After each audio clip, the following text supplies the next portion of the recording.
সমন্বয়কদের ওপর এবার হামলার পরিকল্পনা ছাত্রদলের।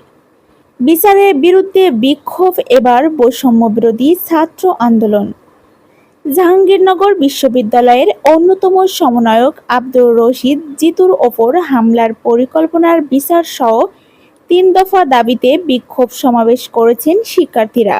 আর এর পরে রাতে ছাত্রদলের সাথে তুমুল সংঘর্ষে লিপ্ত হয় সমন্বয়করা। বুধবার বিকেল 4:30টার দিকে বিশ্ববিদ্যালয়ের মহামঞ্চের সামনে থেকে একটা বিক্ষোভ মিছিল তৈরি হয়।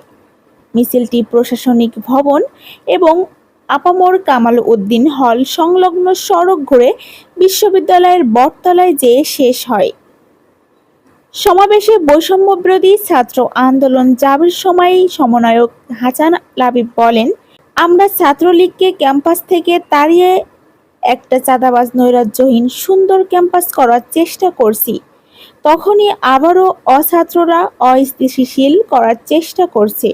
তারা আগের সংস্কৃতি ফিরিয়ে আনার চেষ্টা করছে, কিন্তু আমরা কখনোই আগের সংস্কৃতি ফিরিয়ে আনার চেষ্টা করতে দিব না। যেসব ছাত্ররা ক্যাম্পাসকে অস্থিতিশীল করার চেষ্টা করবে তাদের বিরুদ্ধে সবাই মিলে রুখে দাঁড়াবো। আমরা খেয়াল করেছি হামলাকারী এবং সহায়তাকারী শিক্ষকরা এখনও তাদের বিরুদ্ধে শপথে বহাল রয়েছেন। আমরা অতি দ্রুত তাদের পদত্যাগ চাই। ছাত্রদলের বাবর গ্রুপ সমন্বয়কদের হামলার পর পায়তারা করছে, আমরা তাদের তীব্র প্রতিবাদ জানাই। আর এক সমন্বয়ক তৌহিদ মোহাম্মদ সিয়াম বলেন, বৈষম্যবিরোধী ছাত্র আন্দোলনের অন্যতম সমন্বয়ক আব্দুর রশিদ জিতুকে যারা মারার পায়তারা করছে তারাও ঠিক স্বৈরাচারীর দর্শক ছাত্রলীগের মতো আর একগোষ্ঠী হওয়ার চেষ্টা চালাচ্ছে। এই ক্যাম্পাসকে আমরা আর কখনোই নিপীড়কের ক্যাম্পাস হতে দিব না।